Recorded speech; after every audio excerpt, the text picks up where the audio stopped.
Finance et patrimoine. Bienvenue sur Finance et Patrimoine, le rendez-vous des coulisses de la finance. Je suis Olivier Scrooge, cofondateur de Scrooge Finance, la plateforme des experts de la finance, de la fiscalité et du patrimoine. Je reçois via ce réseau des talents qui partagent leurs secrets et leurs meilleures méthodes pour doper vos résultats. Que tu sois débutant ou expert, abonne-toi. Ce podcast va devenir ton meilleur allié. Finance et patrimoine. Bonjour à tous et bienvenue sur cette nouvelle émission du podcast Finance et Patrimoine, les secrets backstage. Aujourd'hui, nous allons parler de l'investissement passif et essayer de répondre à la question pourquoi l'investissement passif est la meilleure façon d'investir pour 99% des particuliers. Et pour ce faire, j'ai un invité de marque, qui est Charles-Elias Farah, qui est un spécialiste du domaine de l'investissement et qui va nous parler en détail de tout ce sujet-là. Charles-Elias, bonjour. Salut Olivier, Bienvenue sur le podcast.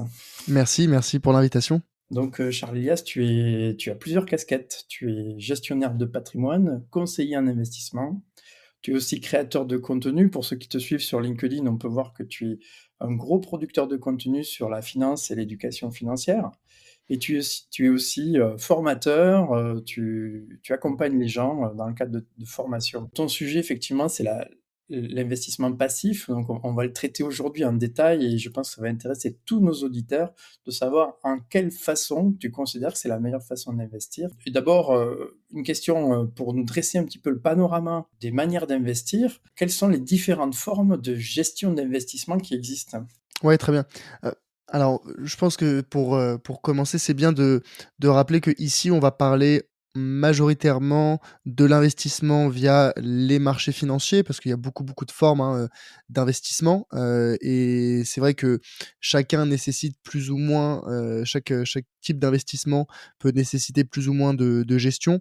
Ici, on va se concentrer, en tout cas dans ma réponse, je vais me concentrer sur les marchés financiers parce que c'est, on va dire mon cœur d'expertise. C'est là où, j'ai le plus de connaissances et sur lequel j'ai le plus de choses à dire. Et donc en ce qui concerne l'investissement sur les marchés financiers, je considère qu'il existe 3 grands types de gestion. On a la gestion pilotée, il y a la gestion passive et la gestion active. La gestion pilotée, c'est, le style de gestion où on délègue la totalité de la gestion à, un tiers, c'est souvent, un courtier ou à un banquier, qui va donc sélectionner pour nous les titres, la composition du portefeuille, en fonction de nos objectifs et en fonction du profil d'investisseur qui aura été défini en amont. Généralement, pour les courtiers en ligne, le profil d'investisseur, il est défini par un petit questionnaire qu'on peut remplir en quelques minutes.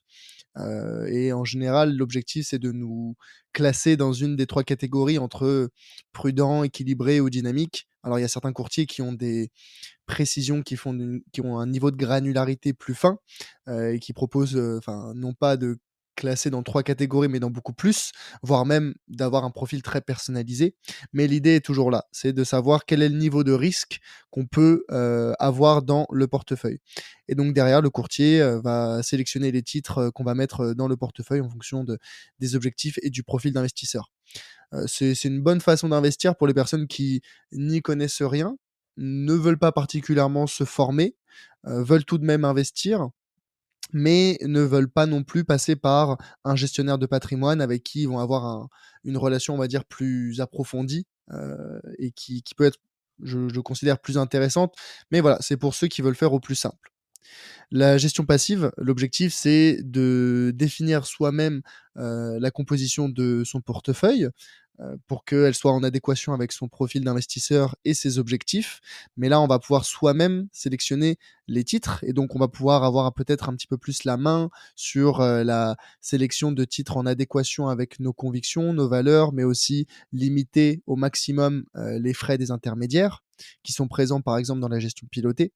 Et donc, c'est une très, très bonne façon d'investir parce qu'avec quelques connaissances, avec un socle de connaissances fondamentales solide, on peut tout à fait définir une composition de portefeuille qui est, optimale d'un point de vue rendement, d'un point de vue frais et qui ne demande quasiment pas de gestion, très peu de gestion.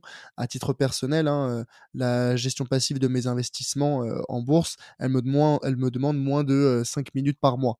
Pourquoi? Parce que j'ai défini la composition de mon portefeuille. Je sais chaque mois dans quoi je vais investir, hein. Je pratique, le DCA, c'est le dollar cost averaging, c'est le fait d'investir une petite partie de son épargne chaque mois. Donc je sais dans quoi je vais investir chaque mois. Et en fait, le fait de passer des ordres, hein, c'est-à-dire acheter des actions ou des titres ou des ETF, peu importe, ça prend, Olivier, hein, je pense que tu es d'accord avec moi, ça prend 5 minutes. C'est vraiment 3 clics, sur son courtier. Mais Oui, parce qu'en amont, il y a eu tout ce travail de définition de la stratégie. oui, je Et confirme. ouais, Dès qu'on a mis en place une structure avec, par exemple, un système en ligne, c'est très rapide. exactement, exactement. Ça, une fois qu'on a la stratégie, passer des ordres en tant que tel, ça prend quelques minutes. Et enfin, le dernier style de gestion, c'est la gestion active, hein, qu'on connaît plus généralement, plus souvent sous le nom de trading, où là, l'objectif, c'est de battre le marché, là où la gestion passive, on en reparlera de ce qu'on peut attendre en termes de performance de chaque style de gestion, mais là où la gestion passive va chercher à reproduire la performance moyenne du marché, la gestion active, elle, va chercher à la battre. À la battre en faisant ce qu'on appelle des arbitrages. Donc, les arbitrages, c'est on va essayer, pour faire simple, hein, d'acheter quand les cours sont bas et de revendre quand les cours sont hauts, hein, ça s'appelle du market timing. Et donc pour ça, on va faire du market timing, on va, faire du stock picking, c'est le fait de sélectionner des entreprises individuelles qu'on considère, meilleures que la moyenne du marché et donc on espère que ces entreprises-là vont battre, leur croissance va battre celle, du marché. Donc il y a tout un tas de techniques pour, bien sélectionner, les entreprises et faire du market timing, hein. Les techniques utilisées en gestion active sont, l'analyse technique, l'analyse fondamentale. L'analyse technique, c'est l'analyse des graphes. L'analyse fondamentale, c'est analyser, bah, les fondamentaux de l'entreprise. Donc, quelles sont, ses marges, quelle est son l'évolution de son revenu, quel est son environnement concurrentiel, quelle est sa valeur ajoutée, quel est son environnement réglementaire. Bref, on analyse énormément de choses sur l'entreprise pour définir la valeur intrinsèque de l'action et ça doit nous permettre d'en tirer des signaux d'achat ou de vente par rapport au cours actuel de l'action et donc on va exploiter ces signaux pour, essayer de timer le marché et de battre le marché. Ça demande beaucoup, beaucoup de temps, hein, malheureusement, la gestion active, c'est quelque chose qui peut être très chronophage. Ça demande aussi beaucoup de compétences parce que faire de l'analyse technique ou de l'analyse fondamentale de façon efficace, c'est pas à la portée de tout le monde. Donc, pour toutes ces raisons, la gestion active, c'est quelque chose de plutôt, on va dire, ça peut être très technique et c'est plutôt réservé aux professionnels. Il y a Oui. des particuliers qui s'y prêtent, qui s'y essayent. La majorité se casse un peu les dents là-dessus, on pourra en reparler. Oui, donc dans les gestions que tu as présentées, effectivement, la gestion pilotée, on en a tous entendu parler parce qu'à un moment ou un autre, un professionnel ou un banquier nous a proposé des produits, tout pilotés. Donc ça, c'est vrai que c'est la solution confortable quand on n'y connaît rien. Mmh. La gestion active, elle est effectivement, c'est réservé à un public très averti et qui dispose de temps pour gérer son argent et jouer tous les jours, hein, je dirais.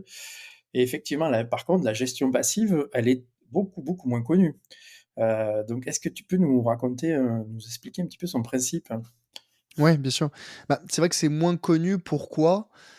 C'est, je pense, à cause de l'opacité apparente qu'a, le monde de l'investissement pour, la grande majorité des particuliers qui, font le raccourci entre, soit je délègue 100 à mon banquier ou à un courtier ou à un gestionnaire de patrimoine, soit, je m'y mets à 100 et je deviens trader et je passe 4 heures par jour, à gérer mes investissements.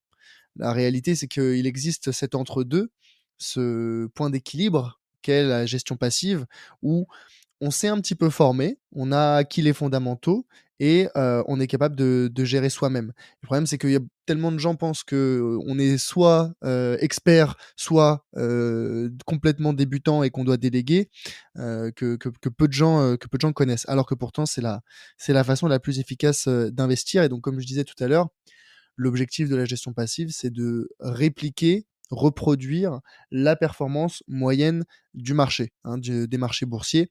C'est quoi la performance moyenne des marchés boursiers? Historiquement, sur le long terme, ça veut dire quoi? Ça veut dire plus de 15 ans.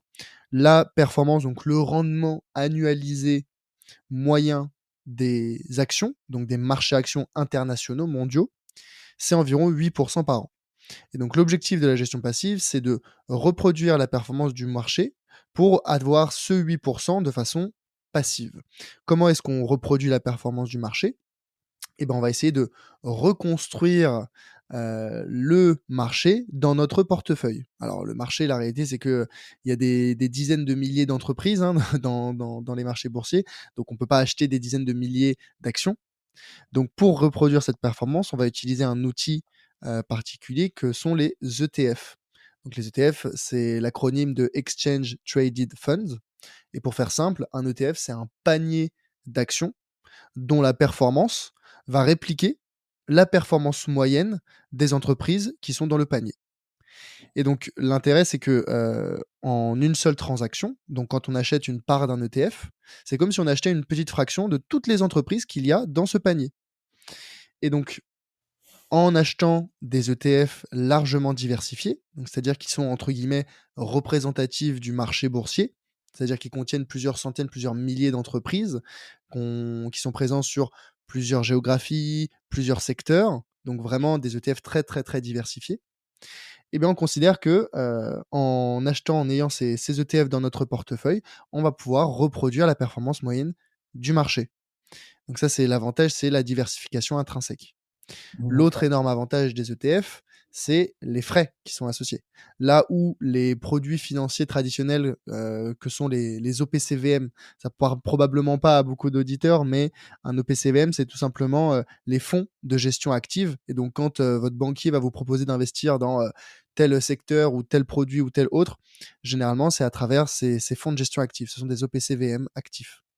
Et ben, là où les OPCVM actifs, ils ont des frais de gestion de 2,5% par an en moyenne, parce qu'ils considèrent qu'il y a un travail de gestion qui est fait. Les ETF, eux, ils ont des frais de gestion en moyenne de 0,3% par an. Donc Ah c'est oui, plus de 2% de frais de gestion en moins par rapport à des produits de gestion active. d'accord, Donc d'accord. on Si reproduit la... Ouais, je vas-y, Olivier. si je peux me permettre de t'interrompre juste pour faire un petit résumé, du grand Ouais. principe qui guide en fait, cette gestion passive, hein. C'est que donc, si on regarde dans le rétroviseur, globalement les marchés n'ont fait qu'augmenter et ça malgré les crises, malgré les cracks, malgré tout ce qui pouvait arriver. Globalement dans le temps, c'est une hausse, continue. Et donc, l'idée, c'est de profiter de ça, en investissant sur quelque chose qui colle, hein, au marché, et avec des solutions qui collent au marché et de façon régulière. C'est-à-dire que tous les mois, on va verser un petit peu, sur ces paniers, hein, comme tu dis, ces ETF, donc qui représentent le marché et donc sur le long terme, on va malgré les baisses, les hausses et tout ce qui peut arriver dans la vie, hein, on va gagner. C'est bien ça, Charles Elias? Ouais, c'est ça. Tu as repris en fait le point fondamental que j'ai peut-être pas rappelé au début, c'est que sur le long terme, les marchés financiers sont haussiers.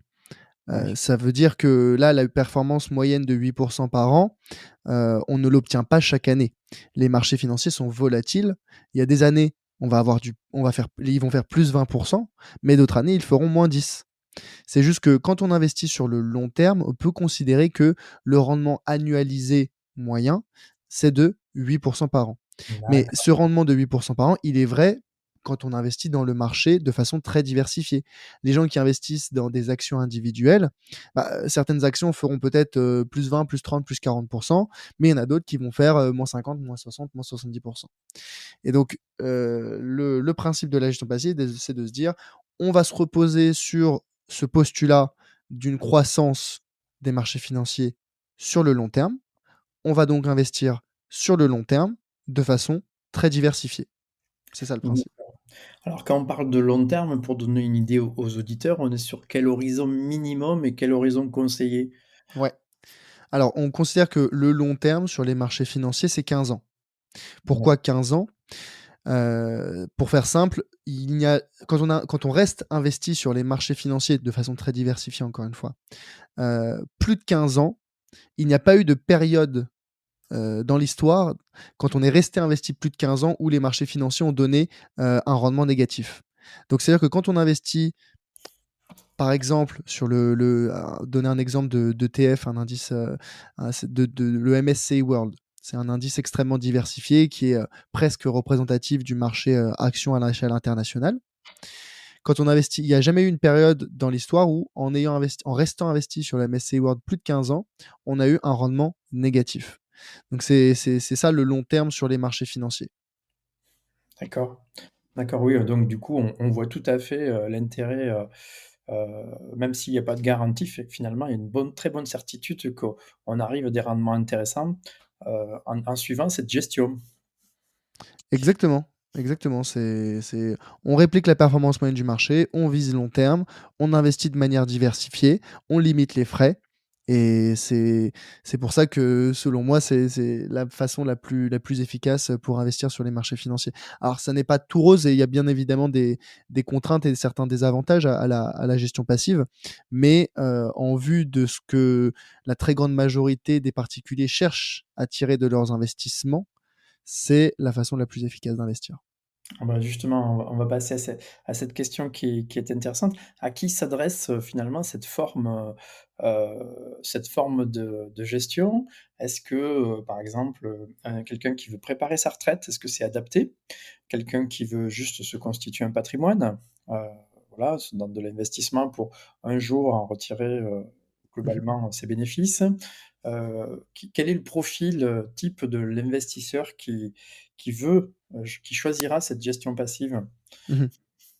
Alors, on l'a dit, les marchés financiers sont haussiers sur le long terme. Donc, pour vraiment profiter de cette pseudo-garantie ou en tout cas de cette performance sur le long terme des marchés financiers, il est nécessaire d'avoir un horizon d'investissement long terme. Donc, si jamais on sait qu'on va avoir besoin de l'argent, on va avoir besoin de retirer l'argent investi dans moins de, dans moins de 10 ans, moins de 5 ans, enfin, moins de 5 ans surtout, c'est la gestion passive est moins conseillée et moins efficace parce que justement les marchés financiers sont volatiles sur le court terme, donc on aurait ce risque de perte en capital qui est non négligeable. Donc le premier critère, c'est d'avoir un horizon d'investissement long terme, plus de 15 ans.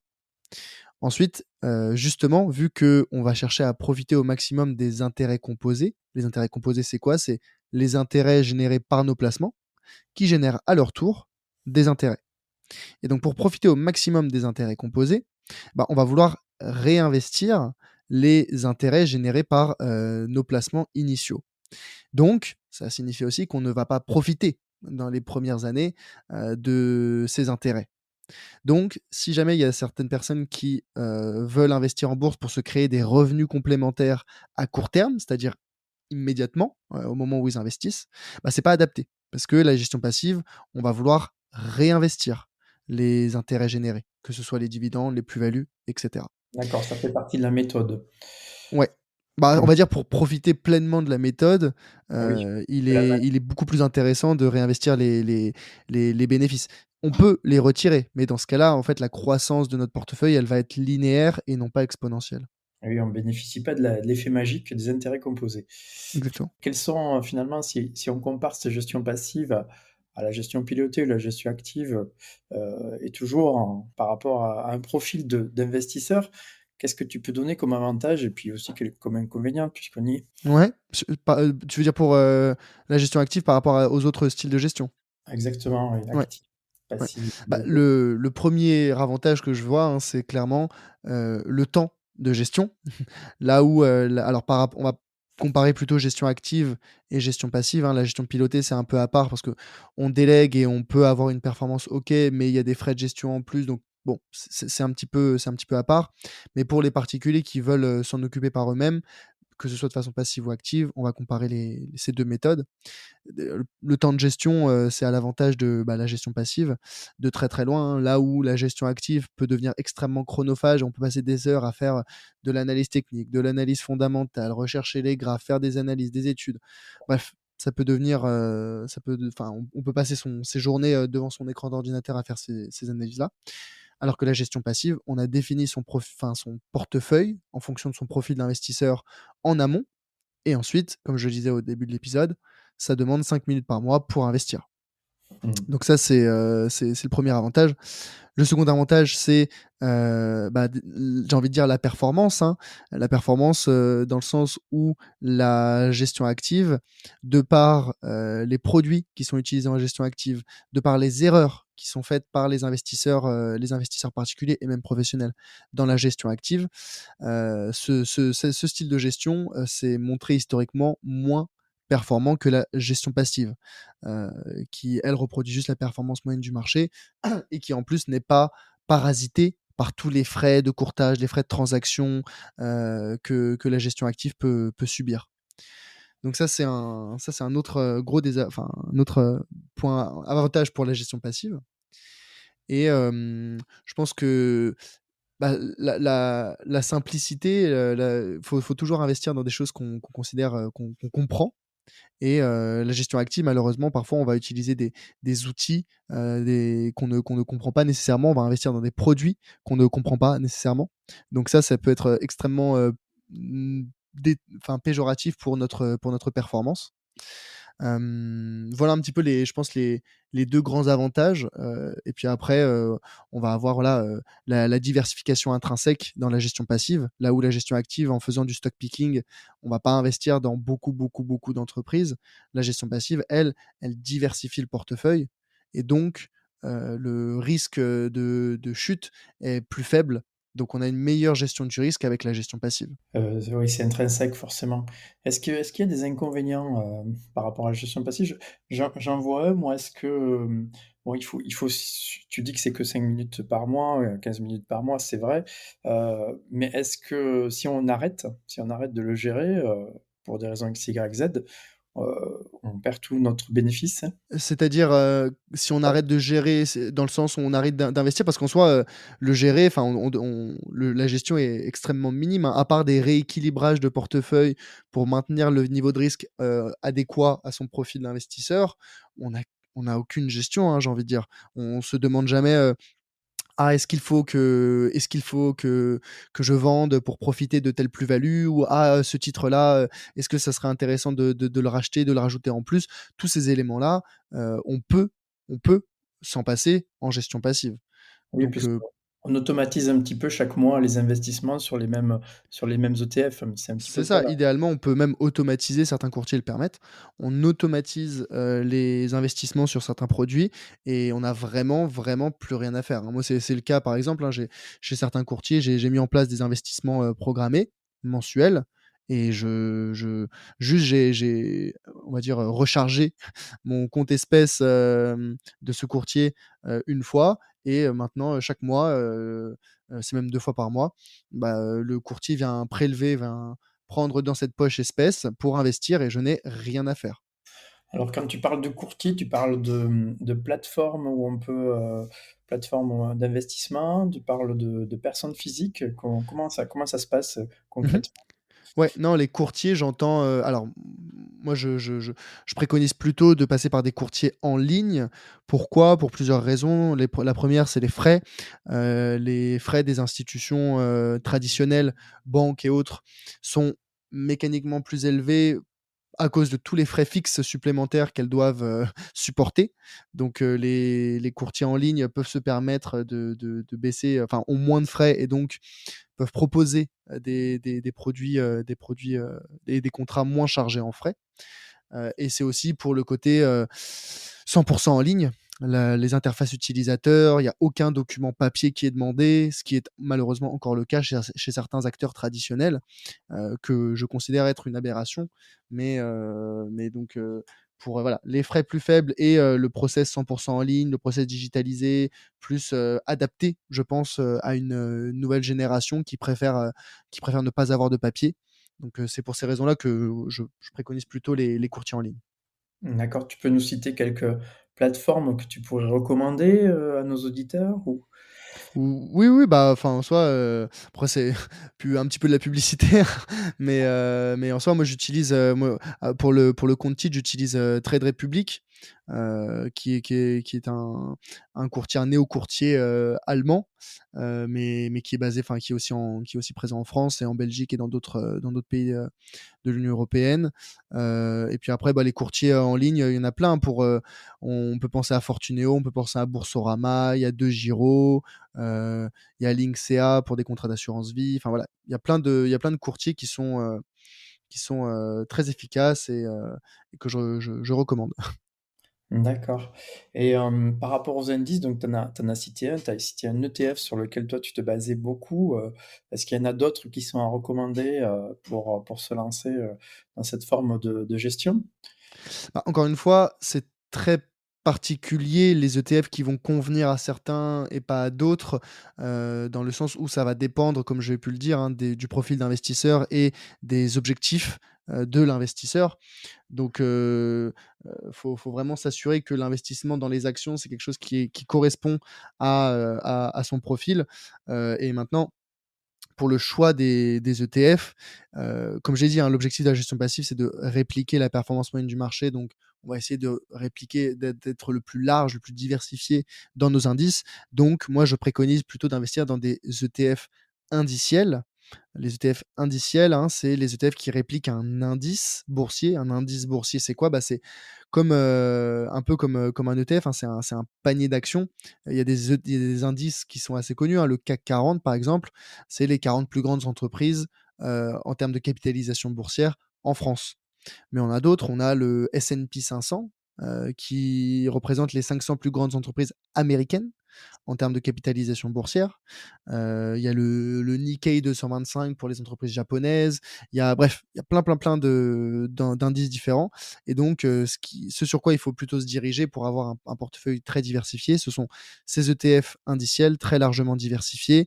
J'ai cité le S&P 500, j'ai cité avant le MSCI World, hein. Le MSCI World, c'est les 1600 plus grandes entreprises mondiales en termes de capitalisation boursière. On peut aussi aller s'intéresser à des plus petites capitalisations boursières avec, le Russell 2000, avec, du small cap, Europe, avec, l'EMU, small caps. Enfin voilà, il y a le MSCI Europe, le MSCI USA.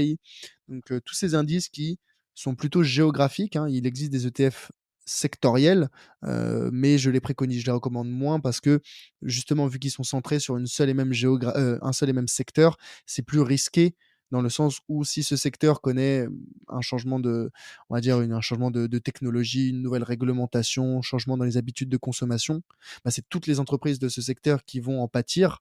Là où avec les ETF indiciels qui sont plutôt géographiques, ça va contenir des dizaines, voire des centaines de secteurs différents et donc on va dire, c'est moins risqué.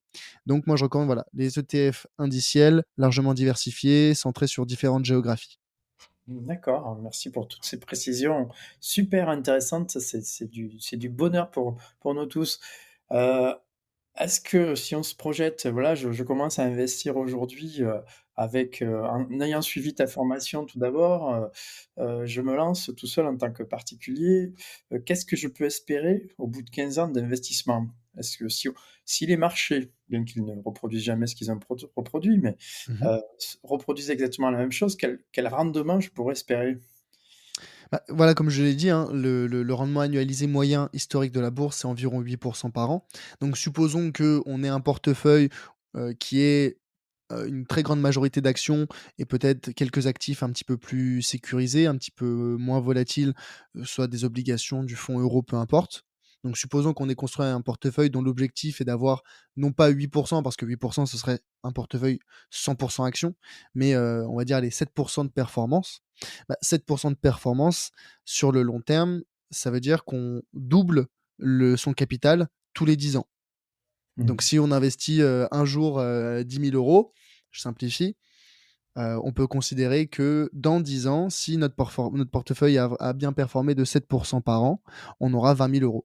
Puis 10 ans après, on en aura 40 000 et cetera. D'accord. Alors, est-ce que tout un chacun peut se lancer, demain dans la gestion passive de son investissement? En fait, est-ce qu'il y a des prérequis? J'imagine qu'il y a des connaissances minimum à avoir, est-ce que tu peux nous dresser un petit Un Mmh. petit tableau. Ouais, comme je l'ai dit plus tôt, hein, il y a un socle de connaissances fondamentales à acquérir avant de pouvoir se lancer sereinement et efficacement, et donc pour ça, bah, il y a pas de secret, faut se former. Alors pour se former, il y a plusieurs options. Il y a énormément de ressources. Il y a des ressources disponibles gratuitement sur internet. Il y a des podcasts, il y a le tien, il y a mon podcast aussi. Moi j'ai une newsletter aussi qui s'appelle aussi Le Grand Bain. Mon podcast s'appelle aussi Le Grand Bain. Il y a le podcast de Mathieu Stéphanie, La Martingale. Il y a le site internet de Avenue des Investisseurs de Nicolas Descoings. Heu, il y a il y a la newsletter, c'est plus axé finances personnelles, mais il y a la newsletter de Yoann Lopez, hein, Snowball. Donc il y a plein de ressources qui sont disponibles gratuitement sur internet. On peut y passer beaucoup, beaucoup, beaucoup de temps à chercher, la bonne information, les bonnes informations, à synthétiser tout ça. Ou on peut aller un petit peu plus vite si on souhaite, passer à l'action rapidement et qu'on ne souhaite pas passer des dizaines et des dizaines d'heures à faire des recherches sur internet, et auquel cas, bah, il existe, des formations. J'ai par exemple ma formation, hein, que je Laquelle, que je oui, propose, ce que j'allais voilà, dire. qui est une synthèse de tout ce qu'il y a à savoir pour se lancer, sereinement et efficacement, dans l'investissement sur les marchés financiers de façon passive, hein, parce que c'est la façon que moi je préconise et c'est la méthode que j'enseigne dans mon bootcamp, dans ma formation. Donc là en 7 heures à peu près, c'est 6-7 heures la formation. En 7 heures de formation, on a sa stratégie d'investissement définie, construite, optimisée d'un point de vue rendement, optimisée d'un point de vue frais, et surtout qui demande moins de 5 minutes de gestion par mois. Et donc pour ça, bah, on va parcourir tout ce qu'il y a à savoir sur les fondamentaux à propos de la bourse, comment fonctionnent les indices, c'est quoi les actions, c'est quoi les obligations. On va parler, de la définition du profil d'investisseur. On va parler de la définition de ses objectifs. On va parler de la gestion passive plus en détail. On va, parler de l'allocation de portefeuille, quel est le bon niveau de risque que je peux avoir dans mon portefeuille selon mon profil d'investisseur. On va parler en détail des ETF pour bien comprendre, comment les exploiter, comment est-ce que ça marche. On va parler des enveloppes fiscales pour optimiser sa fiscalité. On va, parler de la façon la plus efficace pour rentrer sur le marché. On va comparer le dollar cost averaging et le lump sum investing. On va voir toutes les erreurs qu'il y a à éviter. On va parler des biais comportementaux. Bref, il y a énormément de choses à savoir, à voir, et on peut les voir de manière synthétisée dans ma formation, par exemple. D'accord, super intéressant. En 7 heures, donc en 7 heures sans prérequis, c'est-à-dire n'importe qui est intéressé par le sujet, parce qu'il faut vraiment se passionner, pour les suivre, peut suivre sans prérequis, derrière de formation, de C'est ça, c'est l'objectif de rendre la formation accessible à tous et à toutes. Les 2 premiers modules, la formation est décomposée en une dizaine de modules. Les 2 premiers modules rappellent, on va dire, surtout le premier, les fondamentaux et tout ce qu'il y a à savoir de, on va dire, très basique très basique pour quelqu'un qui n'y connaît rien en tout cas, c'est quand même beaucoup d'informations, mais ça permet d'onboarder, de mettre à niveau, n'importe qui, même, les personnes qui n'avaient pas de connaissances au préalable. qui part de zéro. Non, c'est Oui. super. Et ensuite, est-ce qu'on peut se débrouiller tout seul ou faut continuer d'être accompagné, coaché? Est-ce que, on a besoin d'un CGP, de voir un CGP par exemple chaque année, ou un professionnel du secteur pour suivre son investissement? On peut vraiment se débrouiller tout seul? Bah, pour le suivi d'un portefeuille dont la philosophie, en tout cas dont l'objectif est la gestion passive, bah, l'intérêt justement, c'est de ne pas avoir à dépendre d'un gestionnaire ou d'un conseiller ou autre. Donc je considère que si on a bien fait le travail en amont, on s'est bien formé, on a bien défini son portefeuille, on ne doit pas avoir besoin d'un conseiller pour le gérer. Donc ça, c'est pour la partie marché financier, mais l'investissement, c'est beaucoup plus large que juste les marchés financiers.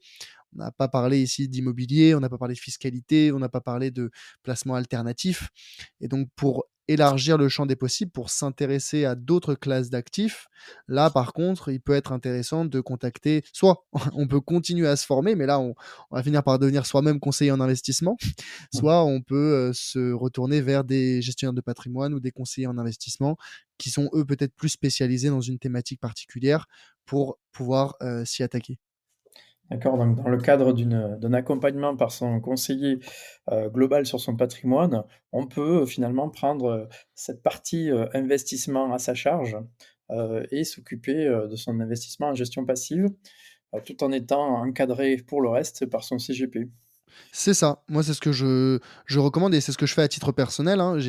Comme tu l'as dit, je suis gestionnaire de patrimoine, donc j'ai des personnes que j'accompagne dans la définition d'une stratégie patrimoniale qui est beaucoup plus holistique, beaucoup plus large que la simple stratégie d'investissement sur les marchés financiers. Et bah, j'ai certaines personnes qui, par exemple, ont suivi ma formation, ont suivi mon bootcamp et qui derrière m'ont contacté en me disant: «Bah, écoute Charles Elias, je voudrais, maintenant commencer à investir, en SCPI ou dans de l'immobilier en direct» ou «Ah, je voudrais réduire ma fiscalité». Bref, plein de sujets qui sont, plus larges que l'investissement sur les marchés financiers et du coup, je les accompagne en tant que gestionnaire de patrimoine sur ces autres sujets. Donc moi, c'est ce que je préconise et ce que je trouve top, c'est voilà, les marchés financiers, je trouve ça relativement accessible quand on a les bons outils, les bonnes connaissances, les bonnes méthodes et derrière, bah, on peut se retourner pour des sujets plus techniques avec des problématiques patrimoniales, plus complexes vers un gestionnaire. D'accord. Une dernière question avant de finir cette émission. Donc on a vu qu'on peut se former, le gérer soi-même, mais si on n'a pas envie de faire la formation, mais qu'on croit tout de même que, la gestion passive, c'est vraiment la clé de la réussite, est-ce qu'on peut se tourner vers un professionnel comme toi qui est conseiller en investissement financier et dire: «Voilà, moi je voudrais, faire de la gestion passive, mais je voudrais, qu'elle soit gérée par mon CGP». Est-ce que ça, ce sont des services qui sont fournis? Bah, c'est possible, mais je considère que ça va un petit peu pas à l'encontre, mais c'est en dissonance avec le principe de la gestion active qui est de couper les intermédiaires. Nécessairement, on peut aller voir son gestionnaire de patrimoine et lui demander de faire de la gestion active, mais par la simple existence du gestionnaire de patrimoine, on va rajouter des frais supplémentaires à la gestion et donc même si lui derrière, il peut mettre en place des investissements via des ETF par exemple, ce qui est une très bonne chose, hein, bah, Mmh. pour autant il y aura des frais supplémentaires, j'en sais rien, ça peut être des frais de versement, ça peut être, enfin voilà, des frais de gestion ou autres, qui vont venir réduire la performance nette. Donc oui, dans tous les cas, si on va avoir un gestionnaire de patrimoine pour déléguer ses investissements financiers, moi je trouve ça enfin c'est une évidence pour moi que le gestionnaire devrait proposer, avant tout des produits de gestion passive, mais ce qui n'est pas le cas de beaucoup de de beaucoup de gestionnaires malheureusement. Donc on peut tout à fait, voir ça avec son gestionnaire. Hem, mais voilà, je pense qu'on peut aussi un minimum se former, quoi. Et si jamais Oui. on veut pas se former, mais qu'on veut quand même faire de la gestion passive, bah, dans ce cas-là, on accepte les frais supplémentaires, qui vont venir rémunérer le conseil de son gestionnaire. D'accord. Je pensais ou alors, une sorte de coaching, ou d'accompagnement finalement, par un Bah, spécialiste. on peut, hein, c'est autre chose en soi, celle-là du coup on vient plus déléguer la gestion, mais on vient, demander conseil et donc là c'est une autre approche. C'est un c'est là on vient plus, déléguer la gestion à son conseiller, en gestion de patrimoine. On vient, lui demander de nous former, mais finalement ça revient un peu au sujet de la formation. Très bien, beh, cette émission, va toucher à sa fin, comment on peut te retrouver, Charles Elias? Comment on peut te contacter si on veut poursuivre les échanges sur ce sujet ou bien profiter de tes services pour améliorer ses investissements? Mmh. On peut me retrouver sur LinkedIn, hein, Charles Elias Farah. Farah, c'est Farah ou on peut retrouver ma newsletter aussi, Le Grand Bain, il y a aussi le podcast, hein, Le Podcast, Grand Bain excellent également podcast. et voilà, je pense que c'est les 3 façons de me contacter, mais en priorité peut-être, LinkedIn ou la newsletter. D'accord, beh, très bien. Merci beaucoup, Charles Elias pour, toutes ces explications très riches et je suis ravi vraiment de t'avoir reçu sur le podcast. C'était un plaisir, merci à toi Olivier. Merci beaucoup, au revoir à tous. Finance et patrimoine. Si vous avez écouté jusqu'ici, c'est que vous avez aimé cet épisode. Alors partagez-le ou laissez-lui 5 étoiles sur Apple Podcast. Ce podcast est rendu possible par Scrooge Finance, la plateforme des experts en solutions financières, fiscales et patrimoniales pour vos projets de vie personnels et professionnels. Que ce soit pour lancer un projet, préparer sa retraite, investir pour l'avenir ou bien simplement faire un bilan pour explorer les possibles, rendez-vous sur www.scrooge.finance. À très bientôt pour un nouveau podcast Finance et Patrimoine, les secrets backstage. Finance et patrimoine.